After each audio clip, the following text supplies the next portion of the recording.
Star সিরে বেতার পক্ষ থেকে আজকে আমি আপনাদের মাঝে হাজির হলাম। 7 আপ দিয়ে গোসল করলো এক হালা। ভিডিওটি দেখেন, তারপর কিছু কথা বলতেছি। কিরে মামা 7 আপ খাবি নাকি? আরে আমি এটা আপাতত 7 আপ খাই না। আরে তোরা তো ভালাই 3 টা বানাইছিস।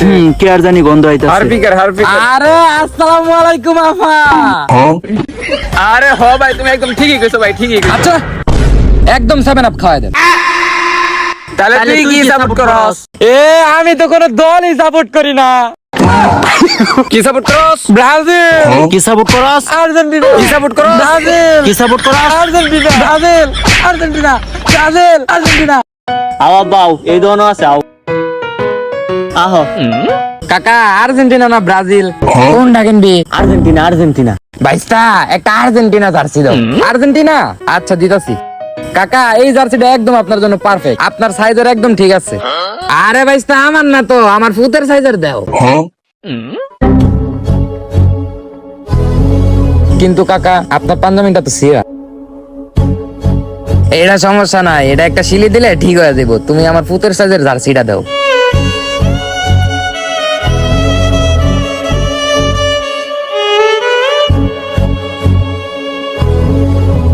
কাকা এটা আপনার ছেলের জন্য সাইজ ঠিক আছে, নে দেখ।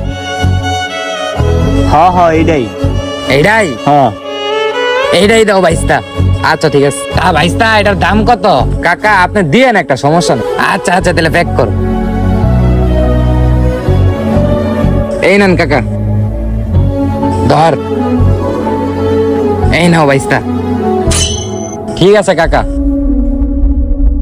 ছোট ভাই হুইন না যাও। কিছে ভাই? দেখছো বাবা কি জিনিস? তোমার বাবার পাঞ্জামিটা ছিঁড়া, দরকার ছিল তোমার বাবার একটা পাঞ্জামি কিনা, কিন্তু তোমার বাবা না কিনে তোমাকে কিনে দিছে। তাই জোর করে বাবা মার কাছ থেকে কিছু আদায় করবা না, বুঝছো? আরে আপনি জানেন কি? তাহলে শুনেন। এই স্যারার বাপ, স্যারাই বলে কি আর জার্সি টার্সি কিনবো? স্যারার একটা হিতে জার্সি কিনে আচ্ছা, দিয়েছে। দাও। আর আম্মের এই ছিঁড়া পাঞ্জামিটা ফালাইতে পারেন না। ওখানে একটা পাঞ্জামি কিনার মুরুত নাই। হ্যাঁ ধরেন, এটা একটা পাঞ্জামি কিনেন আর স্যারার একটা জার্সি কিনে দিয়ে। আচ্ছা আচ্ছা। এ আব্বা আওয়া হনি যাচ্ছে কিনবার চাই। পাগলিস না কিনা দেও, পাগল হয়ে যায়।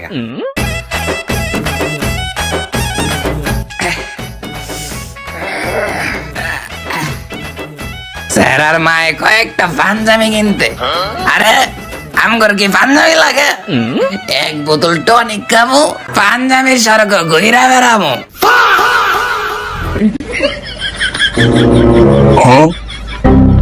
2 টাকা?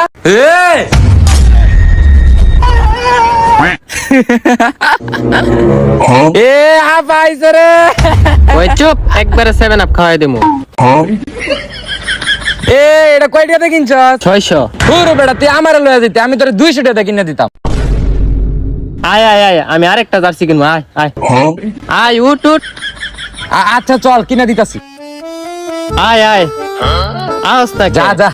ভাই একটা আর্জেন্টিনা জার্সি দিনছে। এই লো।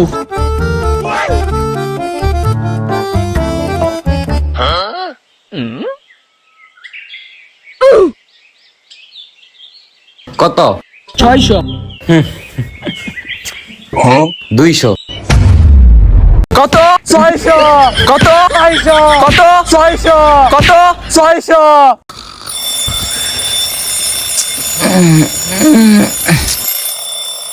খেলা শুরু হয়ে গেছে।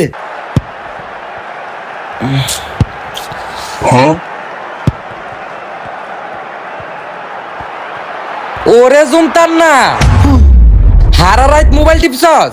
আরে আমি হারা রাত ধরে মোবাইল টিপতাছি না, আমি এই যে একটু আগে উঠছি, এই যে খেলা হইতেছে দেখে খেলা দেওয়ার লেগে উঠছি। আস্তাগফিরুল্লাহ, জীবনে তো শুনলাম না ফজরের নামাজ পড়ার লেগে উঠছস। হায় আল্লাহ, এক ওয়াক্ত নামাজ পড়ে না, তুমি এটিরে হেদায়েত দান করো। ওইসে যাও যাও, এত দিলাম। হে পাপিষ্ট বান্দা, হাই যা, তোরা শেষ দিন। দূর বাল। এ আমি কেডা? আমি তোর আজকে তোকে নিয়ে যাব। নিয়ে যাবেন মানে কি নিয়ে যাবেন? তুই কোনোদিন আল্লাহর জমিনে ফজরের নামাজ পড়ার জন্য উঠিস না, আর তুই কিনা ওই খ্রিস্টানদের খেলা দেখার জন্য উঠে পড়েছিস। আজকে তোকে নিয়েই যাব।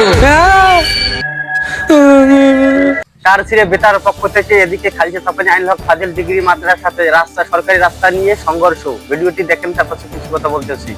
খালিশা চাপানিতে রাস্তার বেড়া নিয়ে বিরোধ, প্রশাসনের হস্তক্ষেপ কামনা। নীলফামারীর ডিমলা উপজেলার 7 নম্বর খালিশা চাপানি ইউনিয়নের আইনুল হক ফাজিল মাদ্রাসা সংলগ্ন এলাকায় রাস্তার সীমানা নিয়ে দুই পক্ষের মধ্যে বিরোধ দেখা দিয়েছে। উভয় পক্ষের নির্মিত বেড়ার কারণে রাস্তার কিছু অংশ দখল হয়ে জনসাধারণের চলাচল প্রতিবন্ধকতার সৃষ্টি হয়েছে বলে অভিযোগ উঠেছে।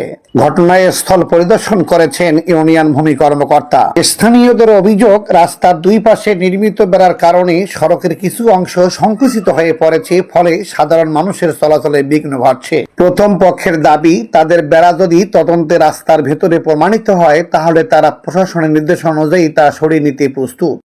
এই পাশে যাবো ওপাশে রাস্তা ক্লিয়ার নয়। ধন্যবাদ। 35 হতে একটা আছে একটা যদি সরার পর যদি আপনারা এলাকার লোক মনে করেন যে একটা আরো সরাসরি দিয়ে ক্লিয়ার হবে, তা আমরা তাই রাজি আছি। যা ভালো মনে করবেন তাই আমরা করতে দেবো, সমস্যা নেই। অন্যদিকে দ্বিতীয় পক্ষ জানিয়েছেন, প্রশাসনের সিদ্ধান্ত অনুযায়ী তারা প্রয়োজনীয় ব্যবস্থা গ্রহণ করবে। রাস্তাটা আমরা জরুরি আমরা সারাতে রাস্তাটা আর আমার কারো রাস্তা না, এটা গভর্নমেন্ট সরকারি রাস্তা, ম্যাপের রাস্তা। এই ম্যাপের রাস্তা কয়েক ঘর জোর করি জবরদখল। আমরা মারাই মেশিন আনতে পারি না, গাড়ি আনতে পারি না, একটা বিবাহ শাদীর ব্যাপারে একটা গাড়ি ঢুকতে পারি না। অতএব আমার কথা, আমরা দুই সাইডের পোলন মিল করে, জমিন মালিকের পোলন মিল করে দিয়ে যেটা যেখানে রাস্তা পড়ে এই অনুযায়ী আমরা 14 ফিট রাস্তা বের করেছি। এইটা আমাদের দাবি। ধন্যবাদ। স্থানীয়দের অভিযোগের পর ঘটনাস্থল পরিদর্শন করেন 7 নম্বর খালিশা চাপানি ইউনিয়ন ভূমি কর্মকর্তা দুলাল চন্দ্র রায়। তিনি উভয় পক্ষের বক্তব্য শোনেন এবং বিষয়টি তদন্তের আশ্বাস দেন। পারবে না, কেউ অবৈধ দখল করলে সে রাস্তা তাদেরকে ছাড়তে হবে, কারণ রাস্তা হচ্ছে জনগণের সকল জনগণের ব্যবহার উপযোগী রাস্তা, সকলেই ব্যবহার করতে পারবে। ধন্যবাদ। কেউ এককভাবে ভোগ করতে পারবে না, ধরে থাকতে পারবে না। ধন্যবাদ স্যার, ধন্যবাদ। এ বিষয়ে এলাকাবাসী রাস্তায় বেড়াকে কেন্দ্র করে উভয় পক্ষের রশি টানাটানি আর দেখতে চায় না। সেই সঙ্গে রাস্তার প্রকৃত সীমানা নির্ধারণ করে বিরোধের স্থায়ী সমাধান এবং জনসাধারণের নির্বিঘ্ন চলাচল নিশ্চিত করার দাবি জানিয়েছেন। বেড়া নির্ধারণ স্থান থেকে মোহাম্মদ রেশানো, দৈনিক 3য় মাত্রা, ডিম। চারছিড়ে বেতার পক্ষ থেকে এদিকে যেন নেইমারের প্রত্যাশাটাই যেন শেষ হচ্ছে না। ভিডিওটি দেখেন, তারপর কিছু কথা বলতে। নেইমারকে ঘিরে অপেক্ষাটা যেন শেষই হচ্ছে না।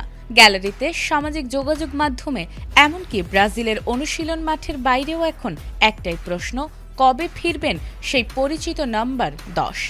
দীর্ঘদিনের চোট, অনিশ্চয়তা আর প্রত্যাবর্তনের প্রতীক্ষার পর বিশ্বকাপের মঞ্চে আবারও তাকে দেখার স্বপ্নে বিভোর সেলেসাও সমর্থকরা। আর সেই অপেক্ষা এবার হয়তো সত্যি হতে চলেছে। স্কটল্যান্ডের বিপক্ষে ম্যাচের আগে নেইমারকে নিয়ে নতুন করে আশার আলো দেখছে ব্রাজিল। ইনজুরির কারণে বিশ্বকাপের প্রথম 2 ম্যাচে মাঠে নামতে না পারলেও এবার তার ফেরার সম্ভাবনা অনেকটাই বেড়েছে।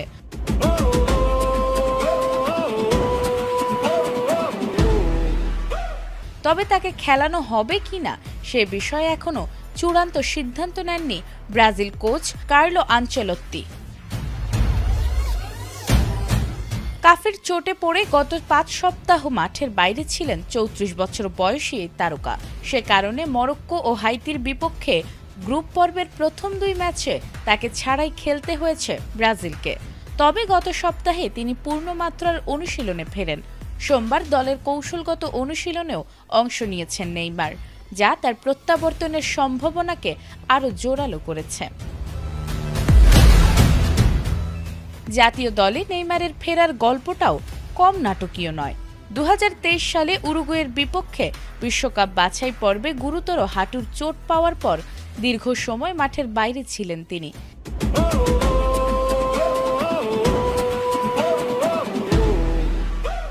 এরপর ক্লাব ফুটবলেও একের পর এক ইনজুরিতে ভুগেছেন। প্রায় 650 দিনের বেশি সময় জাতীয় দলের বাইরে থাকার পর সম্প্রতি আবারও সেলেসাওদের জার্সিতে ফিরেছেন এই forward. Brazil winger Gabriel Martinelli জানিয়েছেন, অনুশীলনে নেইমারকে বেশ আত্মবিশ্বাসী ও ছন্দে দেখা গেছে। তার ভাষায় নেইমারের মান নিয়ে কোনো সন্দেহ নেই, মাঠে ফেরার জন্য সে ভীষণ মুখিয়ে আছে। 2 ম্যাচে 4 পয়েন্ট নিয়ে গ্রুপ সি এর শীর্ষে রয়েছে ব্রাজিল। স্কটল্যান্ডের বিপক্ষে ম্যাচে তাই জয় ড্রয়ের হিসাবের পাশাপাশি সমর্থকদের চোখ থাকবে আরেকটি দিকে। বিশ্বকাপের আলো ঝলমলে মঞ্চে নেইমার কি অবশেষে ফিরছেন? উত্তর মিলবে খুব শিগগিরই। নাজমুন নাহার জান্নাত, এটিএন বাংলা। বাংলাদেশ তার সিরে বেতার পক্ষ থেকে ভালো ভালো খবর ও বিনোদন পেতে আমাদের এই চ্যানেলটি এখনই সাবস্ক্রাইব করুন আর পাশে থাকা বেল আইকনটি অন করে দিন আর আমাদের সাথে থাকুন। সবাইকে ধন্যবাদ।